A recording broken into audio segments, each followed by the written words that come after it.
Okay. Rick, thanks for joining me. Hey, thank you for inviting me. I'm so happy we got the chance to meet in person finally. Likewise. Prosper Show. Is this the first time in person at an event like this in a long time? Since COVID? Yeah, since COVID, absolutely. Obviously, I've done a lot of online webinars, podcasts, that type of thing. But actually, this is my first time back to what the heck's the name of the show? The Prosper Show. Prosper Show, yeah. Since I did the keynote talk, and that was about 3 years ago. Okay. And so it's just great to be back, see how the business has grown, meet new people, say hi to old friends. You have a really interesting perspective on how much things have changed. Before we get into, we're talking largely about video's impact on business. E-commerce telling a story. So we'll get into that. But before that, honestly, I'm curious, talking about the Prosper Show itself. Right. How have things changed since 3 years ago when you came and spoke? What is today compared to then? How much have things changed? I think the biggest thing that's changed for me, and it's kind of the same way that you see their stock going, is that there's just so much more awareness of Amazon and how it affects people's daily lives and how it is as a business. And when I first heard about Amazon and started getting involved in it, I really didn't know much about it. And then after I gave my talk, I made a lot of good friends that are in the business and started learning more and more. And now it's just like grown where it's almost like invasive in every aspect of your life. Yeah. And all good stuff. It makes it easy for people to buy, gives them inexpensive products that are good, fast delivery. But then on the seller side, it's an amazing machine for helping people start small businesses, which used to be much harder. Right. No, 3 years, things change a lot. Obviously, it's grown. If you walk around the floor compared to a couple of years ago, even the booths themselves are very different than 3 years ago, right? Very legitimized booths. Yeah, very upscale. There's more money coming into the business. Exactly. Yeah. And you see the output of that. You see at something like Prosper, you see the output of that. So talking about you, I would like to highlight, just kind of paint some context for who you are, your experience with video in the space, marketing in general. So if you could just talk through your experience, how you got into the space. Sure. Who you are. Yeah, that's a great question. I'll try to keep the answer as short as I can, but I've been doing direct-to-consumer video for the last 25 years. I was one of the original people that started doing infomercials, and I'm going to date myself.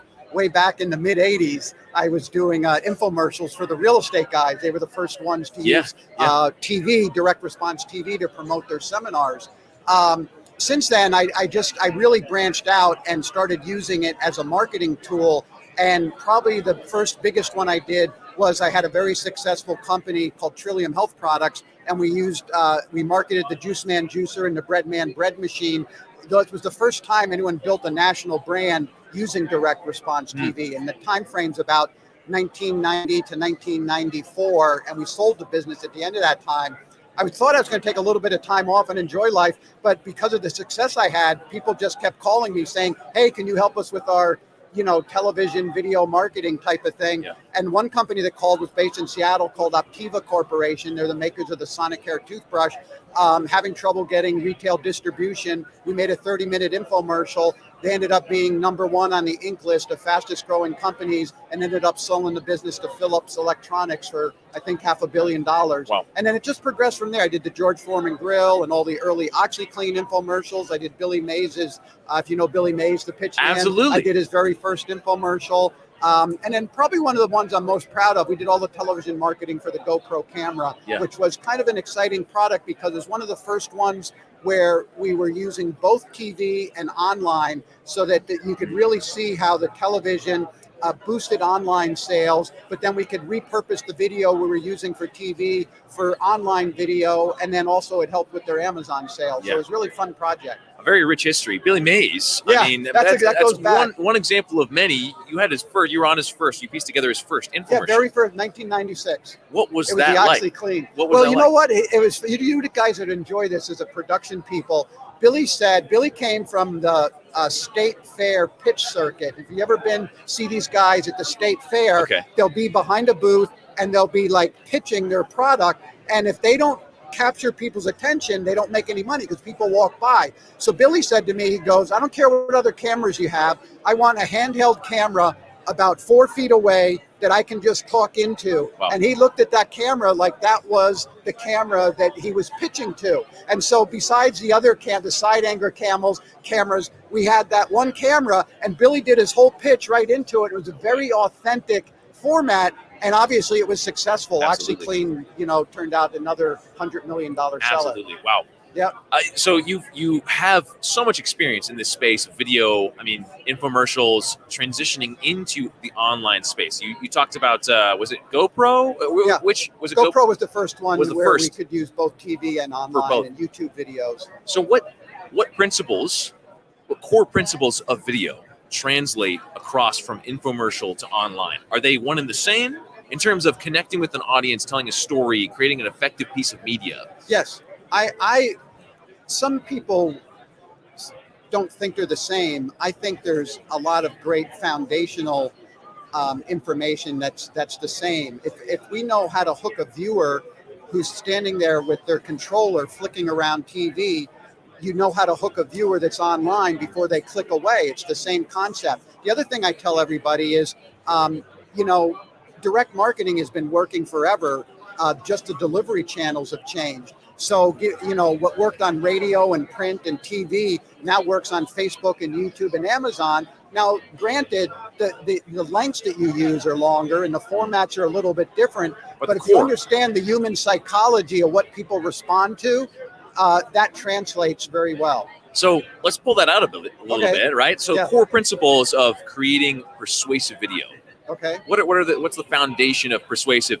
That's a great question. That's right. Just want to hold up my book. We got the answer right here. Yeah. No, and that's why I wrote the book, Video Persuasion, was really to talk about video, not video, because I've always been in a battle most of my life with what I call quote unquote brand video, which there's nothing wrong with that. But I've always looked at video as a way to get the consumer to take a specific action, whether that's visit a website, go to the buy box, or just call an 800 number and order. And so pretty much all the videos I have ever worked on, that was the end goal for them.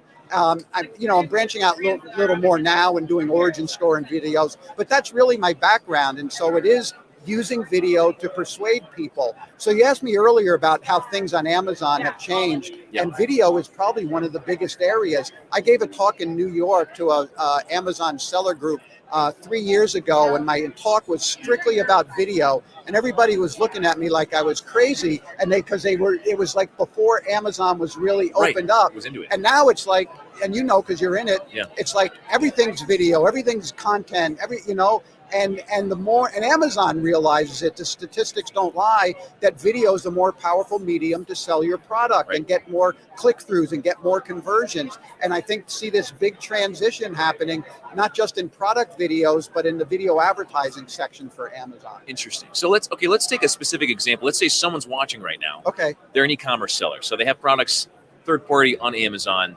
They're thinking about doing video. What do you think are the most effective ways for them to create video for their brand, for their product, whatever it is? It could be product specific. It could be brands specific. Yeah.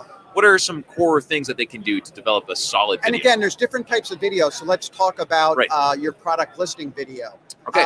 To me, one simple thing, and you understand this coming from the video, I see a lot of videos that basically you watch the end of the video and you're not sure what the product is. Yes. And so you really have to identify what the product is and what it does very quickly so the viewer knows that. One big thing, it's a simple thing. We used to use titles and graphics all the time to call out the features and the benefits. That's one of the things. If you have to make a short video for Amazon, make sure you have title graphics on there. That's the easiest way. The other reason for that is a lot of people will watch these videos without sound. And if your pictures and titles can tell the story, you're halfway there to getting them to buy it. The other thing is you have to show the product working, show people what it does. Like I saw something where there was, I'll use a knife example. There's a beautiful picture of a knife. Well, that's nice, but it's much better to see a knife slicing through a melon and that you're showing the product doing something. And then the last thing, and I'm a big believer in this, it's kind of just human nature,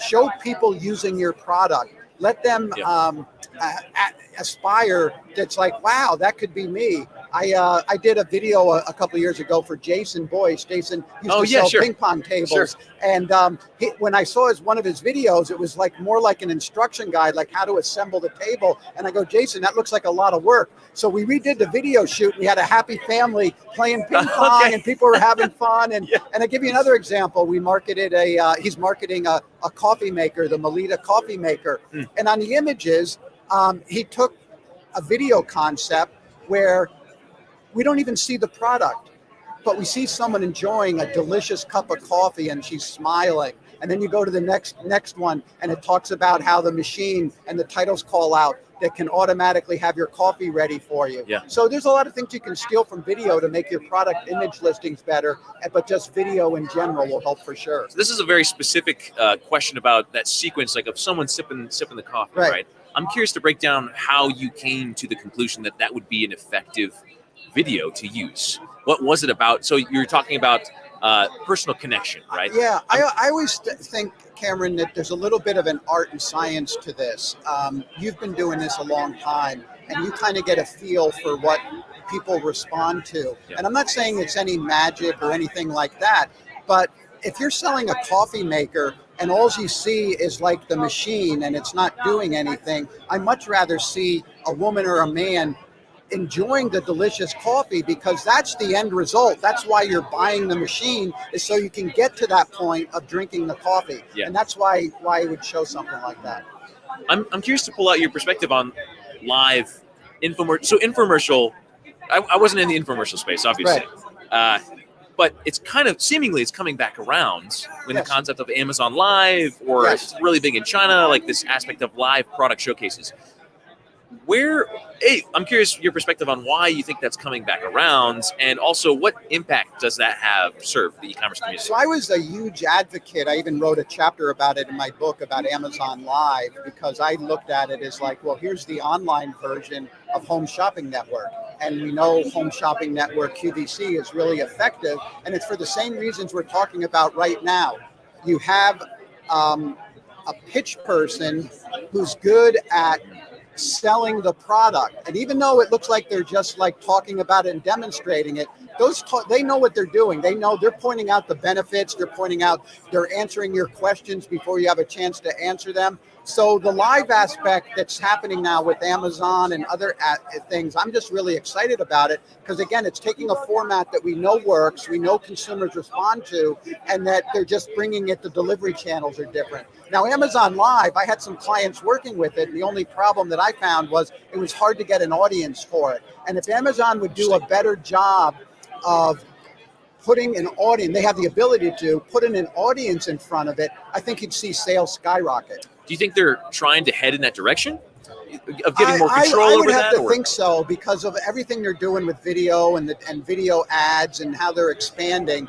And it just like, there's such a big company now to make something like that. I don't know, it takes a lot of decision making, but it has to, because it's something, again, it works in other formats. Why wouldn't it work on Amazon? And Amazon's about selling product, Absolutely. And that's a great way to do it. I see the influencers are a huge aspect of social media, right? Yep. And that's I would imagine when you combine the aspect of a live video with someone that you follow perhaps or trust, that also creates this sense of a really powerful call to action. Yeah, and it's like taking the pitch man a step further, because here these people, for lack of a better word, they're pitch people, they're pitching a product, but their audience already trusts them.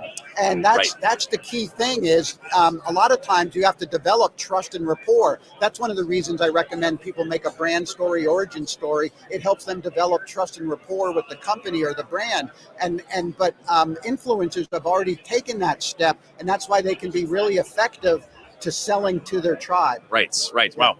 So talk about the future a little bit. Let's talk about the future of video. Okay. You called video. I mean, you like you said, you came, you talked about video. Everyone's looking at you like you're crazy, right? Yeah. So you know what you're talking about. You have a good sense of what's coming, what's here, and what's coming in the near future. Right. So how do you think video is going to change over the next, let's say, like maybe 2 to 3 years?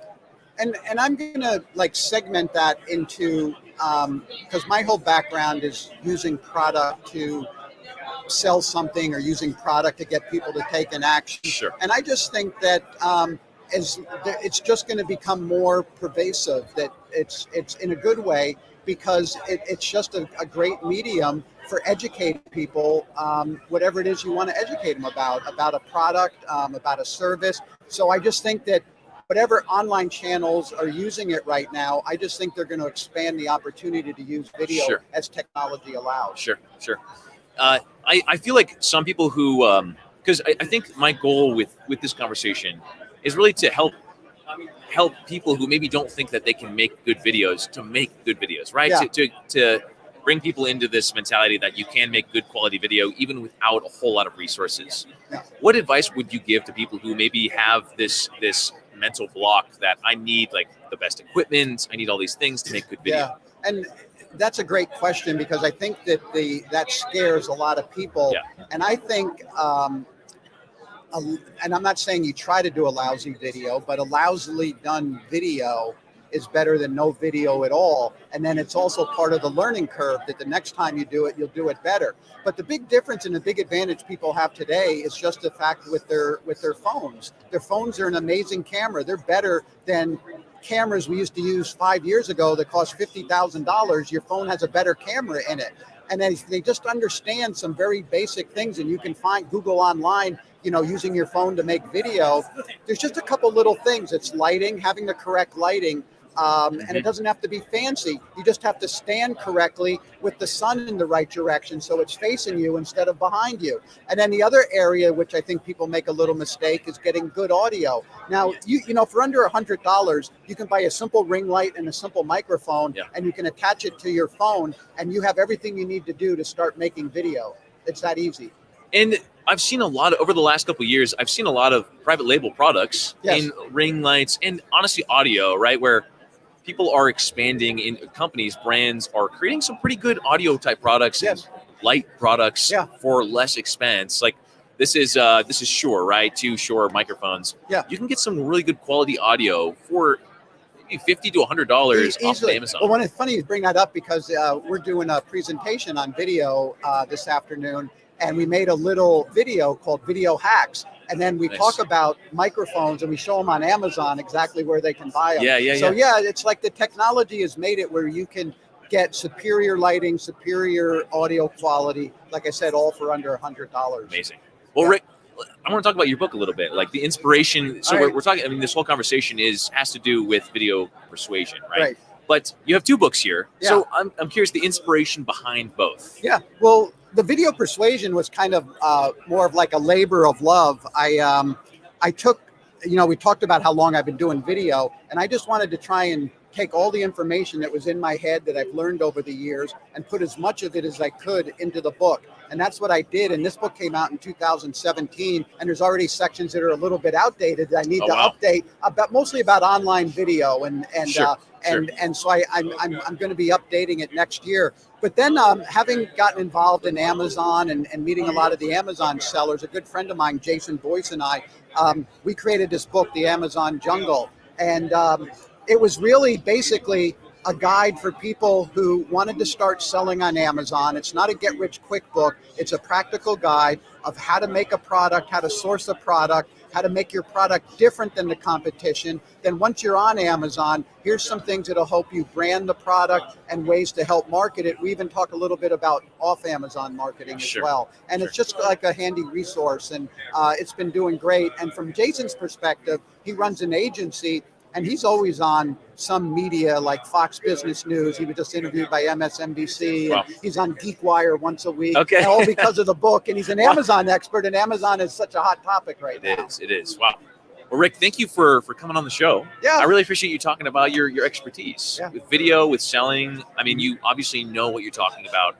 You've seen the space itself change. And I appreciate your adaptability through all these, like leading into e-commerce online. You've adapted exceptionally well, and you create some really good things. I'm excited to check out your books. And last question is, how can people who are watching connect with you, follow you, learn more? Well, that's right. Thank you for asking me that, Cameron. Basically, just go to my website, which is rickcesari.com, RICKCESARI.com. And you can get my books there. You get a lot of information. I have a really great blog. And I just wanted to give you both of these books for doing the interview. No way. I'm stoked. I'm pumped to read these. It's been a blast having you here, and I look forward to more conversations. Great. Thank you, Thank you, Rick. Bye now. Thank you. Oh,